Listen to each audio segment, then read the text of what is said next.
마태복음 21장 33절로 41절까지 다 함께 읽어보도록 그렇게 하겠습니다. 33절부터 41절까지입니다. 시작. 다시 한 비유를 들으라. 한 집 주인이 포도원을 만들고 산을 두르고 거기 접자는 구유를 파고 망대를 짓고 농부들에게 세를 주고 타국에 갔더니 실가 때가 가까움에 그 실가를 받으려고 자기 종들을 농부에게 보내니 농부들이 종들을 잡아 하나는 심히 때리고 하나는 죽이고 하나는 돌로 쳤거늘 다시 다른 종들을 처음보다 많이 보내어 저희에게도 그렇게 하였는지라. 후에 자기 아들을 보내며 가로되 아들은 공경하리라 하였더니 농부들이 그 아들을 보고 서로 말하되 우리는 상속자니 자 죽이고 그의 유업을 차지하자 하고 이에 잡아 포도원 밖에 내어 쫓아 죽였는지라. 그 돈 주인이 올 때에 이 농부들을 어떻게 하겠느냐. 저희가 말하되 이 약한 자들을 진멸하고 포도원은 제때의 실가를 바칠 만한 다른 농부에게 새로 줄지니이다. 아멘.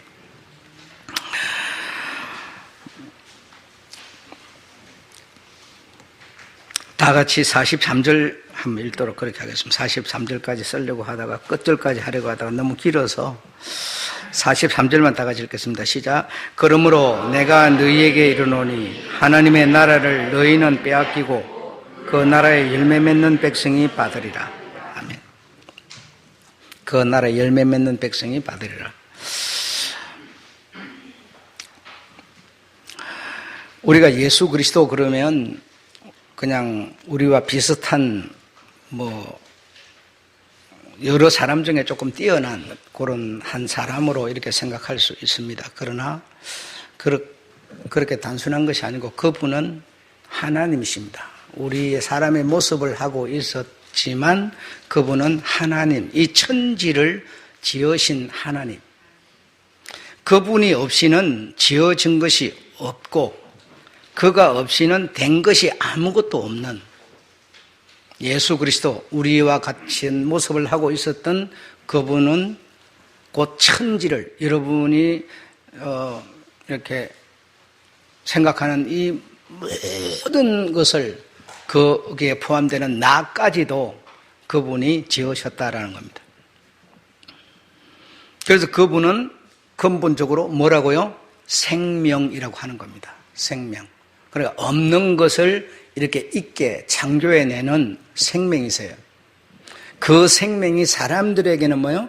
빛이다라는 겁니다. 빛. 그런데 예수 그리스도를 제외한 그를 벗어난 사랑이, 생명이, 교훈이 어디 있겠습니까? 그를 벗어나면 도토리 키재기고 똑같아져 버려요. 다를 게 없어져 버려요. 누가 좀 사랑을 사회에 베풀어도요, 조금 덜 베푸는 사람하고 도토리 키재기의 차이일 뿐이지 결과적으로 낭떠러지에 그대로 떨어져서 지옥 가는 거는 똑같은 거예요. 다를 수가 없어요. 예수 그리스도를 벗어나 버리면 아무 의미가 없어져 버려요.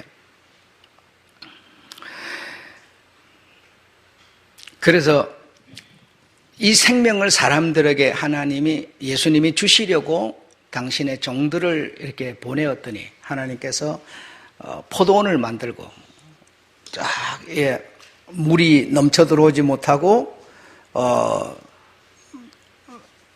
이 지구가 거꾸로 돌아보지 못하고 산울로 쫙 둘러가지고 딱 보존되도록 하고 거기서 사람들이 농사를 짓고 업을 하고 이런저런 일을 할 수 있도록 이렇게 다 하나님이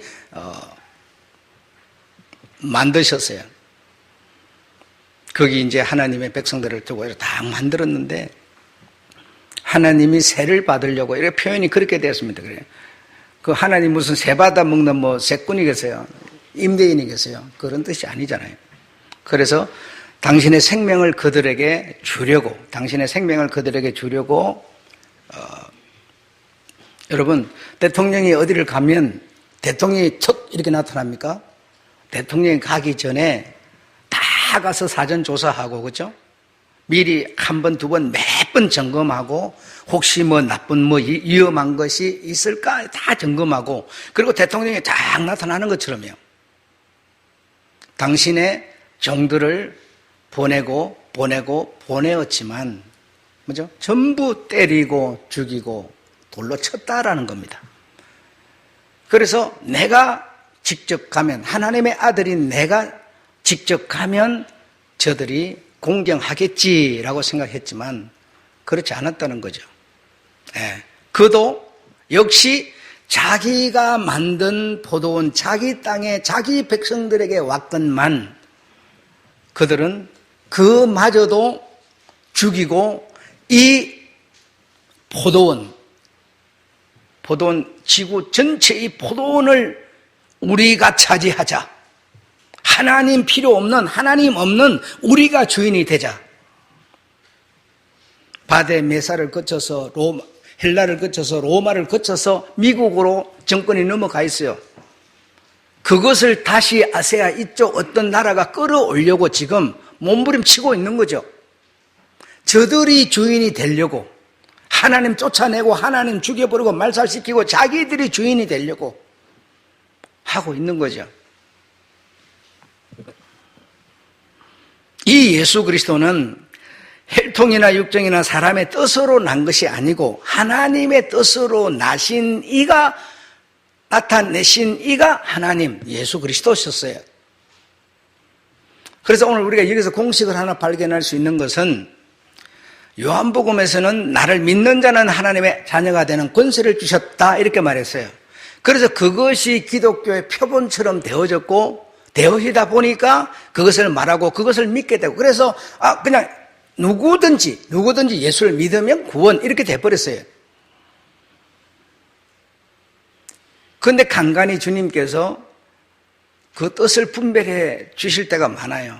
입으로만 아무리 나를 부른다 한들 주여라고 한다 한들 나는 그들을 모른다 하면서 여러 군데 말씀을 하고 계시는데도 전혀 지금 하나님의 백성들이라고 하는 우리들은 그냥 그 편하고 좋고 위험이 오면 위험을 무릅쓸 필요도 없고 환란이 오면 환란을 극복할 필요도 없고 그냥 어디에 있든지 간에 그냥 나 예수 믿어 나 기독교인이야 입학할 적에 기독교인 딱 쓰면은 그냥 믿는 잔 줄로 알고 있는 우리들의 현실이에요. 그런데 거기에 대해서 주님은 오늘 본문은 뭐라고 그랬어요? 열매 맺는 백성이 받으리라 그랬어요. 열매 맺는 백성이. 그러면 열매 맺는 백성이라고 하는 것은 그냥 시험이 오면 그냥 시험을 통과하지 않고 숨어버리고 그냥 이렇게 자신을 감춰버리고 그러면서 입으로만 그냥 예수 믿는다 그러면 이런 사람을 보고 열매라고 그러진 않아요. 열매는 그 나무에서 그 영양분을 빨아올려서 그 영양분으로 맺어지는 열매이기 때문에 예수의 사상과 신념과 예수의 생명이라고 하는 것에 영양분이 올라와서 맺어지는 그 열매를 말하는 거죠. 다른 열매가 어떻게 그 열매가 될 수 있겠어요? 그 열매 아니에요, 여러분. 제가 기도 중에도 표현했습니다마는 이 지금 교계에는요 20% 남았어요. 이제 정통 기독교 보수는 20%밖에 안 남았어요.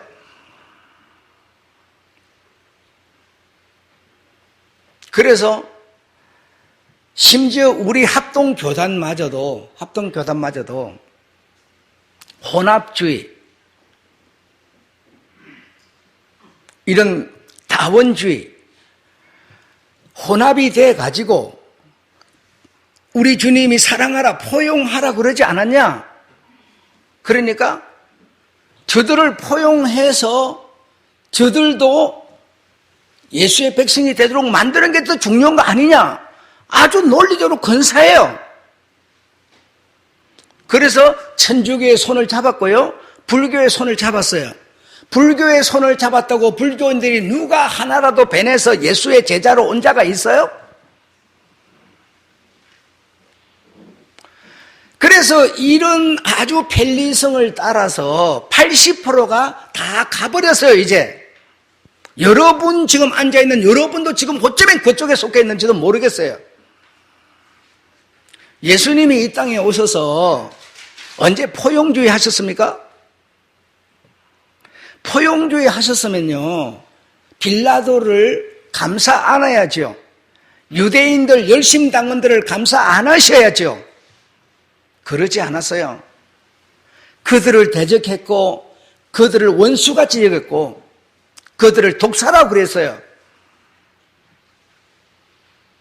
그래서 그들 때문에 결국 예수는 죽었지만요, 그게 주님의 뜻이고 길이었어요. 그래서 정통 보수 기독교인을 지금 이 포용주의 이 사람들은 저 사람들하고 연합해가지고 포용이 돼가지고 하나가 돼가지고 종교의 하나로 돼서 평화를 만들어야 되는데, 우리 이 정통 보수 기독교는 그걸 막는 적대 세력이라고 생각을 해요. 그래서 저들이 지금 정통 보수 기독교인을 죽여요. 예수같이 하고 있어요, 여러분. 예수를 죽이는 같이 하고 있다고요. 여러분, 지금요, 예수 믿는다 이 말 한마디로 끝날 문제가 아닙니다. 세상 돌아가는 걸 아셔야죠. 주님도 말씀하셨어요. 너희는 어찌하여 일기만 보느냐? 하루하루 일기만 보지 말고 한 나무만 보지 말고 숲을 보고 시대를 보라고 말씀하셨어요. 이 시대가 지금 어떤 시대인가? 이걸 주님은 보라고 말씀하셨지. 오늘 그냥 내 직장에 있어가고 가서 돈 벌어가고 먹고 살만하니까 그냥 이거로 만족하라고 말하지 않으셨어요, 여러분.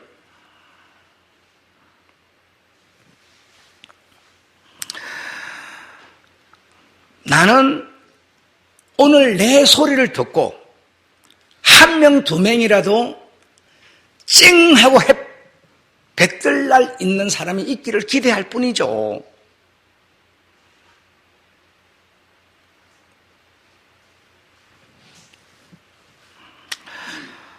요한복음 1장 12절, 그 이름을 믿는 자는 어떤 자냐? 마태복음 21장 43절에 보면 그 나라의 열매 맺는 자가 그의 백성이라고 말하고 있어요. 열매는 다른 열매가 맺어지면 안 됩니다. 예수님의 나무에 열리는 열매를 말하고 있습니다. 내가 입으로 예수를 말한다고 해서 내가 예수의 열매가 될 수 있습니까? 아니죠. 그건 아니죠, 여러분. 그래서 그 나무의 열매가 뭐냐? 기본적으로 뭘 말하고 있냐? 오늘 저는 여러분한테 흔적을 말하고 싶어요. 흔적. 여러분이 예수 그리스도라고 하는 그분의 흔적을 가져야 한다는 겁니다. 흔적을 가져야 한다. 나는 정말 예수를 믿는 자로서 예수의 흔적을 가지고 있는 게 있는가라는 겁니다. 영국에 여러분, 아드라고도 하고 아스라고도 하는요, 왕이 있는데요, 그 왕은 수많은 전쟁을 치르고 영국이라고 하는 나라를 세워낸 아주 훌륭한 정의롭고 용감한 왕이에요. 나의 군사는 적은데 적의 군사는 너무나 많다 보니까 군사들이, 아스 왕의 군사들이요, 왕과 함께 싸운 자도 있지만 두려워서 도망을 가버린 자가 더 많았어요. 아무래도 못 이길 것 같은 싸움이기 때문에. 그러나 아스는 끝까지 칼을 휘두르면서 싸워서 승리를 거두어낸 적이 한두 번이 아니죠. 전쟁이 딱 끝나고 나니까 많은 군사들이 돌아와서 왕이여 라고 했습니다. 내가 너의 왕이냐 라고 했어요. 그렇습니다. 당신은 나의 왕입니다. 나는 너의 말로서 인정할 수 없어 라고 하면서 흔적을 보이라고 그랬어요.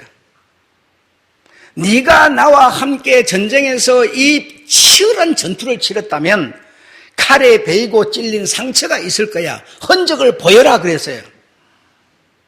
그 흔적을 보이지 못하는 자는 아스의 군사로 받아주지 않았습니다. 주님은 여러분을 받으실 때 그냥 입으로 주여 그랬다고 받지 않고요. 당신의 흔적을 가진 자를 당신의 백성으로 받으실 거예요.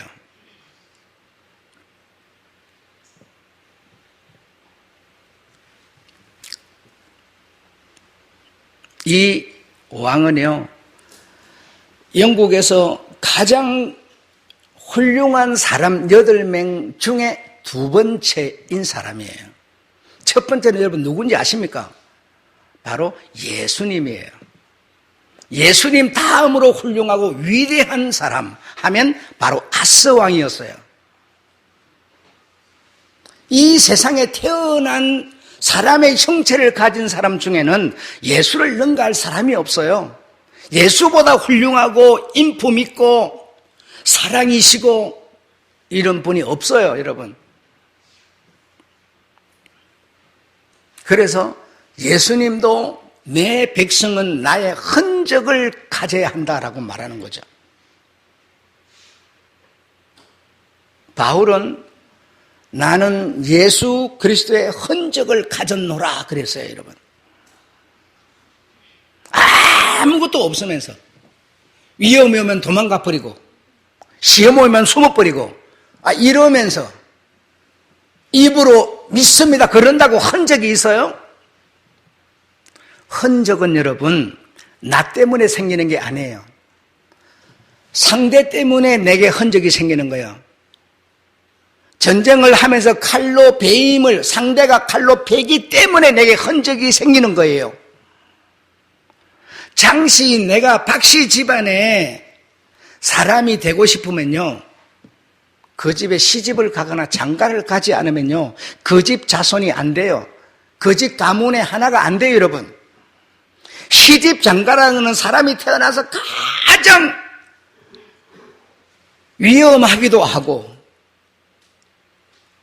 일생일대 당신의 운명을 거는 행위죠. 가서 그야말로 무슨 일이 있을지 갈 바를 알지 못하고 가는 것과 다를 바가 없는 겁니다. 그래도 나는 박씨 집안의 가문이 되겠다고 한다면요, 그 위험을 무릅쓰고 가야만 되는 겁니다. 여러분이 예수님의 정말 집안이 되고 싶다면요, 내가 예수님께로 가야 돼요. 예수님이 그냥 와서 내 속에 계셔주는 게 아니라, 흔적은 나 때문에 생기는 게 아니고, 지금 여러분 말짱이 잘 살고 있는 이 나라예요. 코로나가 왔어요. 코로나가 딱 오니까 내가 코로나 걸린 흔적이 생겨버려요, 여러분. 그게 안 오면 코로나 걸린 흔적은 절대로 안 생기는 거죠. 근데 코로나가 나에게서 떠나버려요. 그래, 떠나버리니까 먼저 나는 코로나에서 벗어나고 건강한 사람이 됐다는 흔적이 내게 생기는 겁니다. 성경에도요, 레위기에 보면 문둥이 얘기가 나오는데, 멀쩡한 사람한테 문둥이가 오니까요, 문둥이 흔적이 생겼어요. 살이 허해지고요, 이상한 버짐이 생기고 머리 털이 빠지고 막 이런 흔적이 생겼어요. 문둥이가 오지 않았으면 흔적 안 생깁니다. 문둥이가 왔길래 나는 문둥이 흔적이 생겼고요. 그래서 문둥이가 떠나면 떠나갔다는 흔적을 또 당신이 가져야 돼요. 그래서 성 밖에 나가서 8일 동안 대기시켜요. 대기시켜서 정말 흔적이 다시 안 발생하면 백성으로 받아들이는 이런 제도가 있었죠. 그래서 흔적이라는 건 여러분 때문에 생기는 게 아니고요. 여러분 예수 잘 믿고 있는 여러분한테 먼 일이 왔을 때 그 먼 일이 뭐겠습니까? 나는 시험이라고 말해요. 환난이라고 말해요. 바울은 우리 주님을 만나서요, 만난 감격에 온 세계에 나가서 복음을 전하겠다고 길을 나섰어요. 나섰는데 가는 곳곳마다에서 그를 죽이려고 대기하고 기다리고 모함하고. 여러분, 이 바울이 가장 큰 마음의 고통을 받은 것이 무엇인가 하면요, 아주 유력하다면 돈도 있어야 되고 배경도 있어야 되고 뭐 이 권력도 좀 있는 이런 게 유력한 자죠. 그냥 이런 사람을 동원을 해 가지고 저 사람을 죽이자, 저 사람은 나쁜 사람이다, 이렇게 했어요. 기부인들, 유력자들을 통해서. 여러분, 지금 이 말을 들으니까 생각이 안 나십니까? 예수를 믿고 예수를 따라가는 여러분한테요, 지금 계속 유력자, 기부인,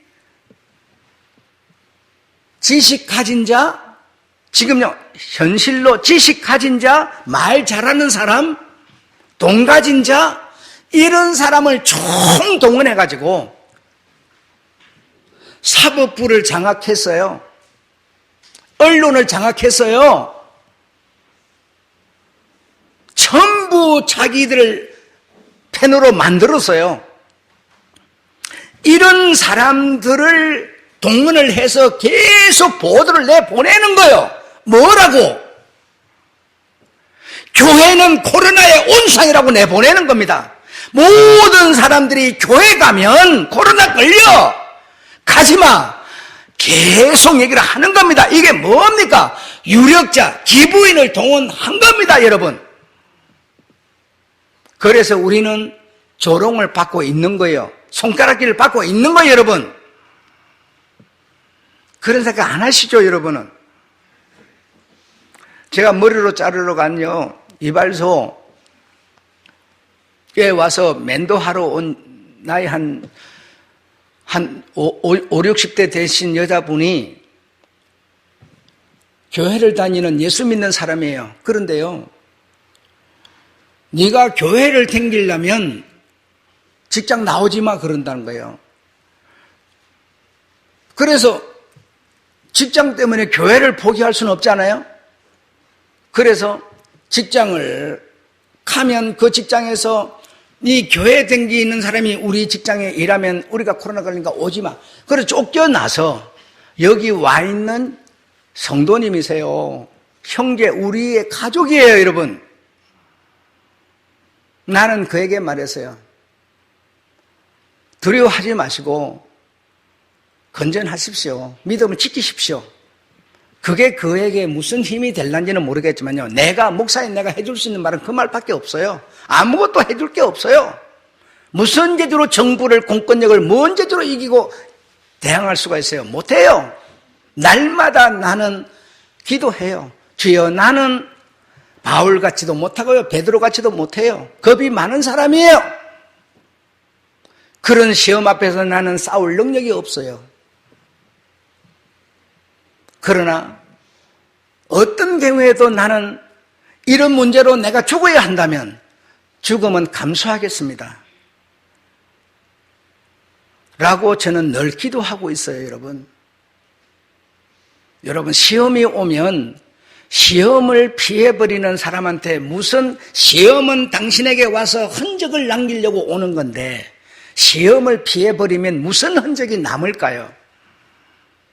환난이 내게 오는 것은 내가 예수 믿는 나에게 환난이 와서 나에게 흔적을 남기려고, 적군이 칼로 내 몸을 베는 것은 이 아스 왕의 부활하는 흔적을 남기려고 칼질을 하고 있는 건데, 우리는요, 남편이 네 교회 나가면 내 죽으니까 네 교회 좀 나가지 마, 우리는 그 말 듣고 교회 안 나와요. 여러분, 흔적은 나 때문에 생기는 게 아닙니다. 누군가가 나에게 만들어주는 겁니다. 만들어주는 거예요.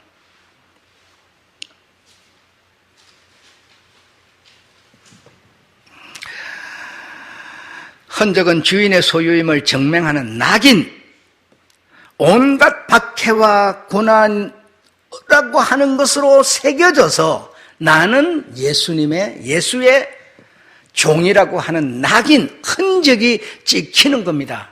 환난, 박해, 핍박, 고난 이런 것이 오지 않는데 내야 돼 여러분.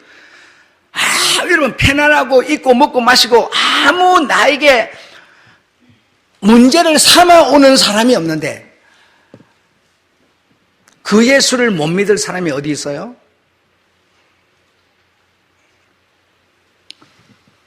여러분 가만히 생각을 해 보십시오.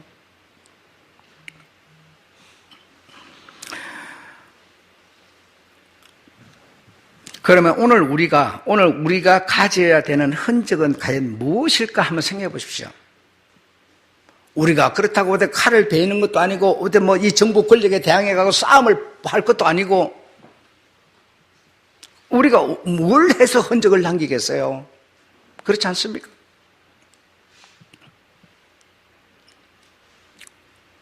여러분한테 예수 믿는 사람이라고 하는 흔적을 남기려고 무엇인가가 여러분을 찾아가는데 여러분은 그걸 맞이할 수가 있습니까?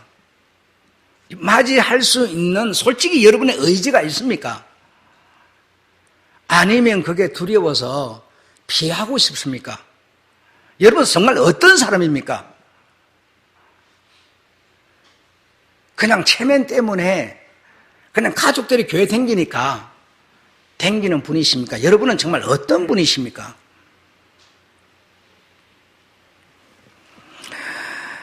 그래서 우리가 가질 그리스도의 흔적 하면서 내가 5가지를 이렇게 썼는데요. 첫 번째로는요. 사람이 어떤 범죄한 것이 나타나거든. 여기서 범죄라는 것은 어떤 범죄를 말하는가 하면 가오, 실수를 말하는 겁니다. 어떤 사람이 가오, 실수를 하여서 어떤 범죄가 드러나거든 너희는 뭐라고 그랬어요? 온유한 심령으로 그를 붙들어라 이렇게 말했어요. 그런데 여기서 말한 범죄라는 것은 가오, 내가 실수, 과실 이런 걸 말하는 겁니다. 과실을 했고 실수를 했더라도요 손해는 여러분 똑같습니다. 손해의 크기가 다르진 않아요.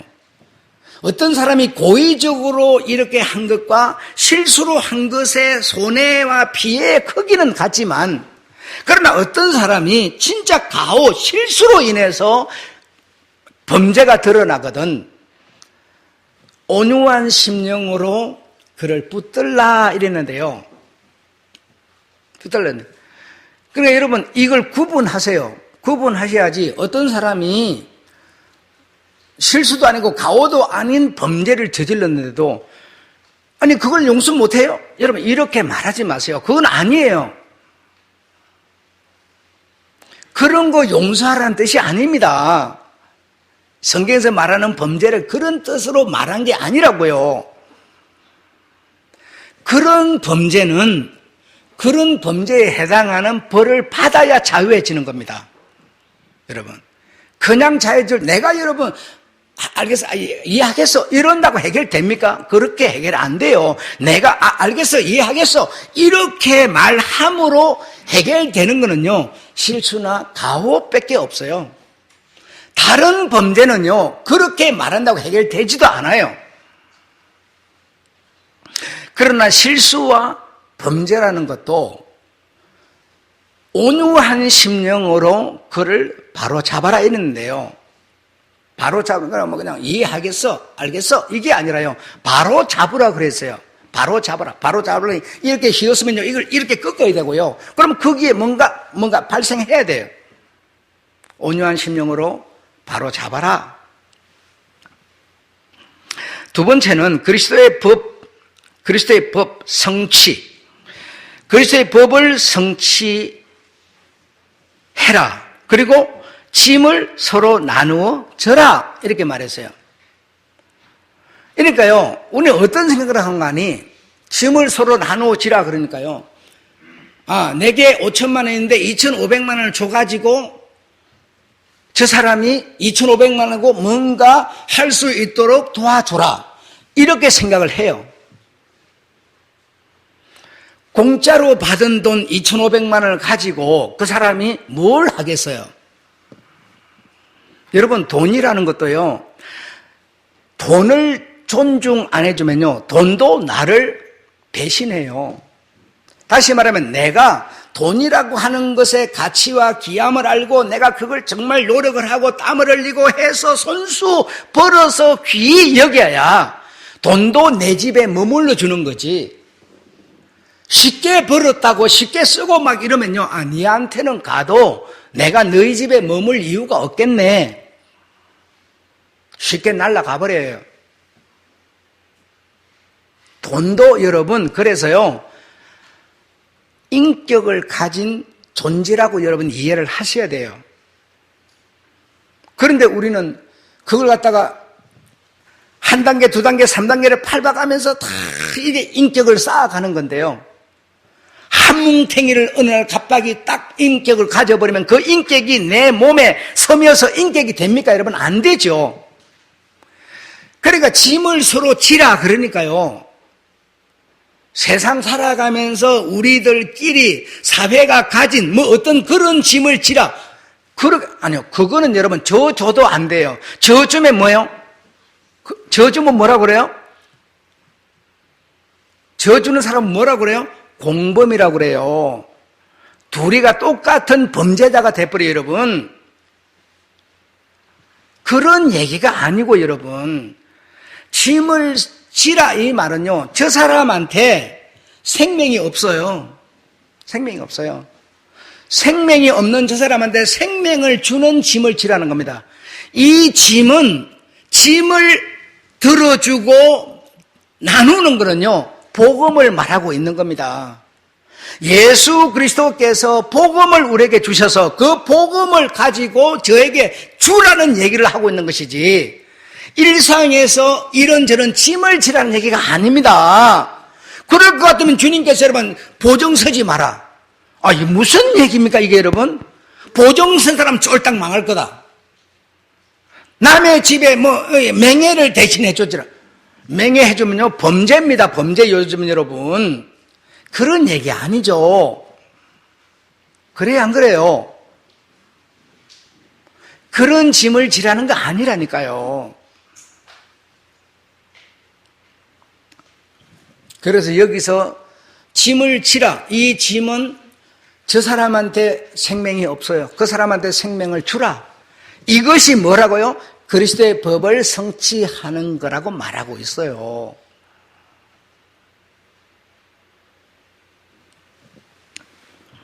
세 번째로는 가르침을 받는 자. 여러분은요, 제게 가르침을 받는 자예요. 여러분 싫어도 어쩔 수 없어요, 이거는. 가르치는 자와 좋은 것을 함께 하라. 좋은 것을 함께 하라. 여러분이요, 가르침을 분명히 받고 있지만, 가르치는 자와 좋은 것을 함께, 좋은 것이 뭐인지는 난 모르겠어요. 그냥 좋은 것을 함께 할 의사가 있는 사람이 있는가 하면 있지 않은 사람도 있어요. 오히려 더 비판자도 있어요, 여러분. 있어요.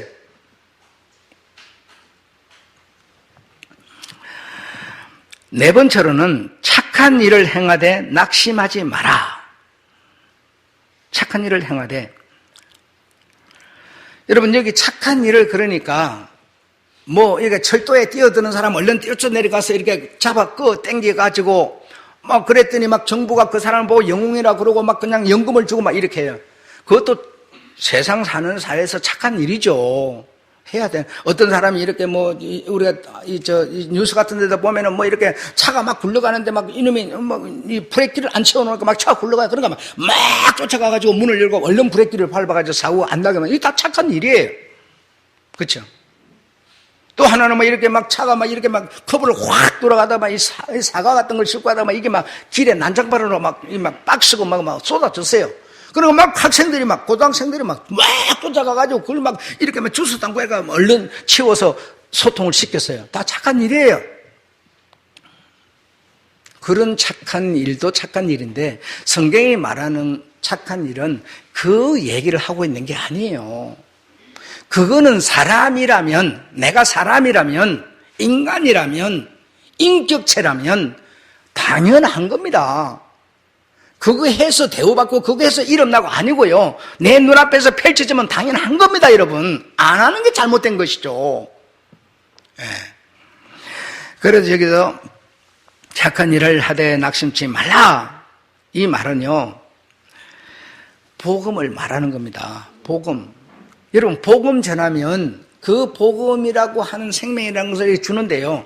그게 들어가는지 싹이 나는지 자라는지 도무지 보이지도 않고요. 어느 날은 그냥 딴소리 해서만 더 미워 죽겠어요. 막 엉망이 그렇잖아요, 여러분. 그럴지라도 낙심하지 마라 이랬어요. 낙심하지 마라. 때가 되면 거두리라. 때가 되면 거두리라. 정말 그렇습니다. 교회를 땡긴다고 내가 뭐 잘하는 것 같지도 않고 정말 그래요.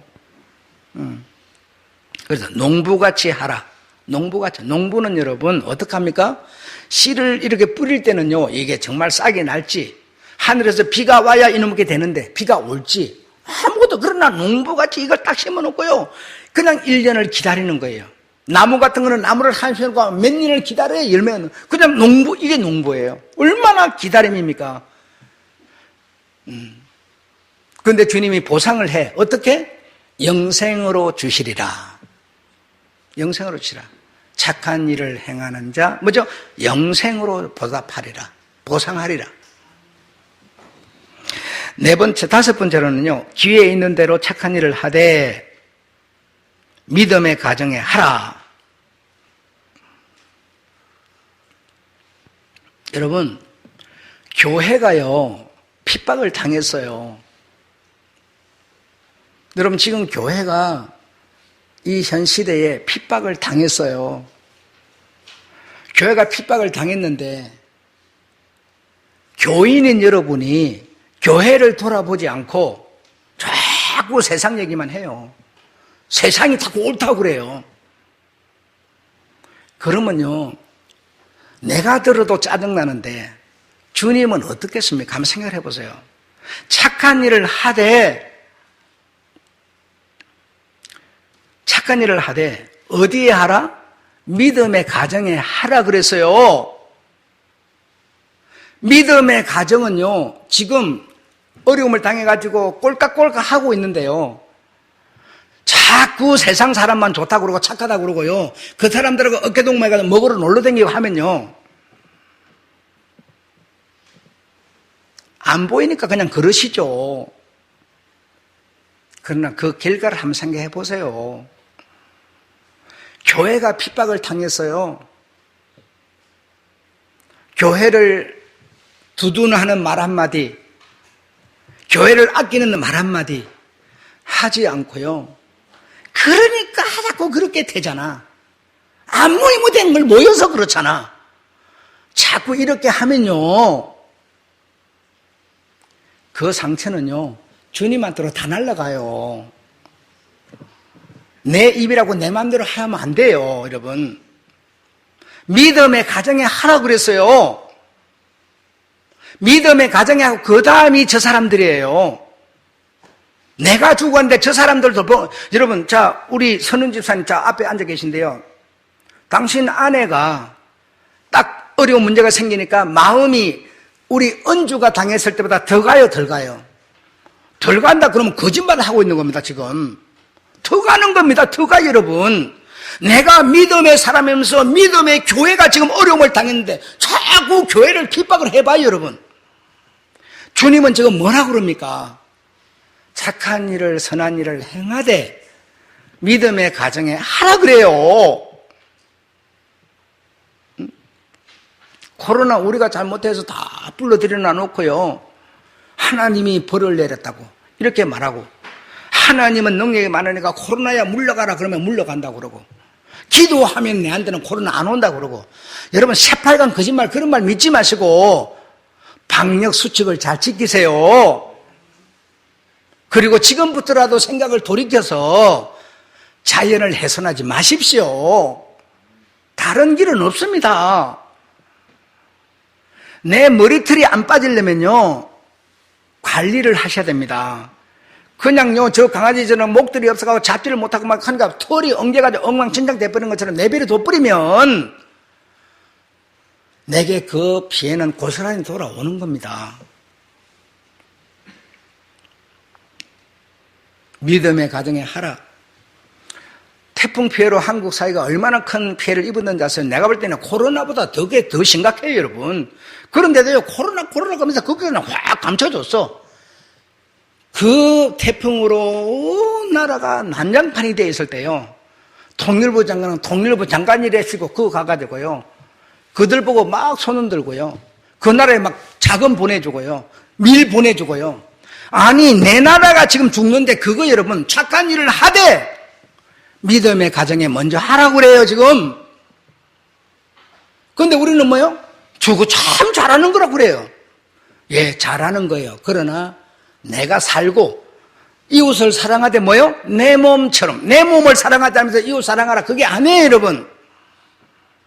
그렇지 않습니까?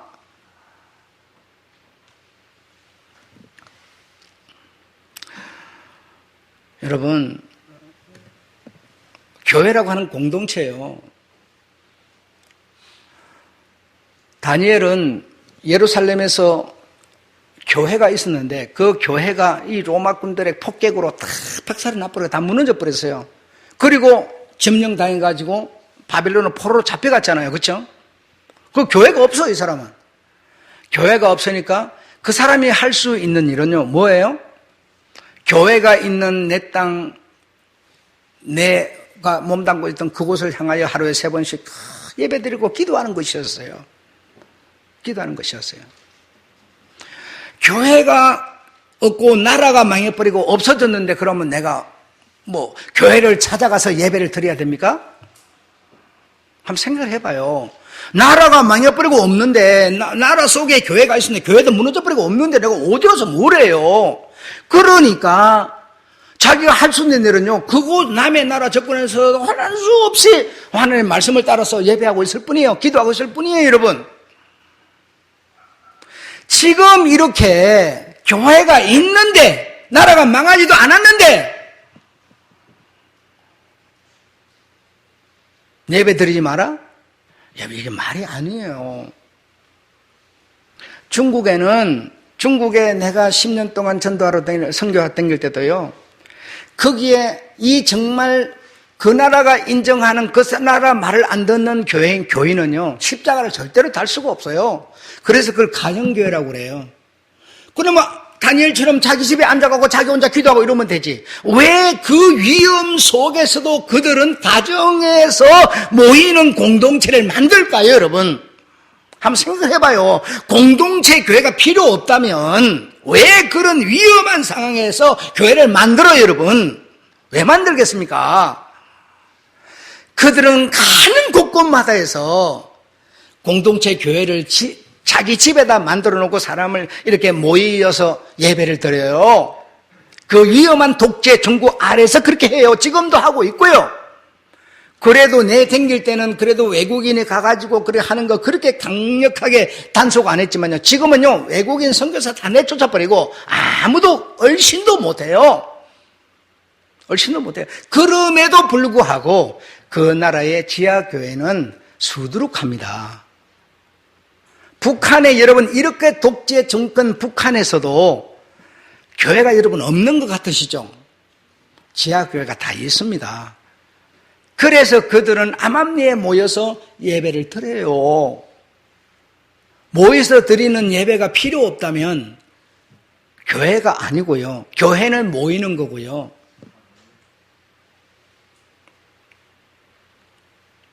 예루살렘에 핍박이 났고 박해가 생겼어요. 그래서 성경에 보면 어떻게 보면 14년 같은 데 보면 부모, 친척, 아비 집을 떠나라. 그리고 하나님 뜻대로 행하는 자라야 뭐요? 내 형제니라 이랬어요. 예루살렘에 핍박이 나서. 그러니까 여러분, 어떻게 부모 형제를 떠나? 여러분, 절대로 능동적인 입장에서는 불가한 얘기입니다. 그러나 수동적인 압박이 오면요, 이것도 할 수밖에 없어요. 그래서 그 나라에 그런 박해가 왔을 때 정말 어머니가 계시고 아버지가 계시고 아내도 있고 자식도 있고 한 가정에 이렇게 대두르고 살고 있는데, 그래서 신앙생활하고 있는데 박해가 왔어요. 그 부모, 친척, 아비 전부 자식, 아내를 다 남겨놓고요, 믿음을 가진 사람이 도망을 갔어요. 도망을 가서 그 카타툼이라는 그 땅속 지하 동굴 속에서 400년이 넘도록 뭘 했어요? 모임 예배를 했어요. 공동체 예배를 했다고요. 여러분 생각에는 내 혼자서 그냥 하면 되지 이렇게 하지만 내 혼자서 여러분 예배가 안 돼요. 말씀 있는다고 예배가 됩니까? 그런 박해 속에서도 도망을 가가지고 정말 아내나 남편이나 다 이걸 버려놓고요. 믿음 가진 자기만 혼자 떠나는 겁니다. 성경 말씀대로 그냥 되고 수동적인 어떤 힘이 오지 않으면요. 우리는 믿음을 지킬 수가 없어요. 수동적인 힘이 왔을 때 믿음은 지켜지는 겁니다. 나는 감히 여러분한테 환난과 시험과 핍박에 감내하고 감당해내지 않는 믿음이라는 것은 의미 없다라고 나는 결론을 내리고 싶어요. 내 편하고 있고 뭐고 편한데 여러분 언제든지 자유롭게 할 수 있는데 거기 여러분 입으로 하니까 믿음 좋지요. 그러나 그 믿음은 시험과 환난으로 확정받는 겁니다. 그걸 보고 뭐라고 그래요? 흔적이라고 그래요. 흔적. 그런데 이 5가지를 여러분이 1, 2, 3, 4 5가지를 내가 행하려면 내가 어떤 사람일 때 가능하지 않습니까? 예, 은혜라고 하는 것이 내 심령에 박혔을 때만 1번부터 5번이 가능해지는 겁니다. 여러분의 심령에 뭐죠? 은혜가 박혀 있는 사람. 한번 생각해 보세요. 여러분 이 교회에 뭐가 허전해요? 허전할 거 하나도 없어요. 성도 모이고요. 주일날 토요일 때만 청소 다 하고요. 허전할 거 없어요. 그런데요, 심령의 은혜가 박혀 있으면요, 생각이 달라져요. 여러분의 심령이 어디를 심령에 하여튼 심령에 우리 주님의 은혜, 주님의 신념, 주님의 그 사랑이 딱 박혀 있는 사람이라만이 이 5가지를 행할 수가 있어요. 그냥 의지로만 하라는 얘기가 아닙니다. 여러분이 계명을 지키는 것도 여러분 우리 지금 우리 청소도 1, 2, 3, 4가지고 쫙 돌아가잖아요. 돌아가서 하는 그거는 여러분 심령의 메인 흔적으로 하는 봉사는 아닙니다. 내가 여러분 계속 그걸 강조를 하고 싶었는데 여러분 내 말을 안 들어준 거예요. 법을 만들어서 법대로 합시다 이렇게 딱 나간 거예요.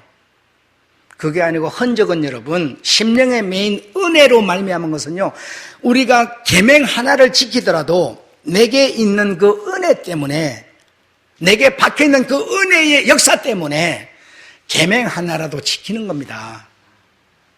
그게 여러분이 가질 뭐죠? 흔적이라는 겁니다. 흔적. 이 흔적이 없으면 1, 2, 3, 4, 5는요 절대로 안 됩니다.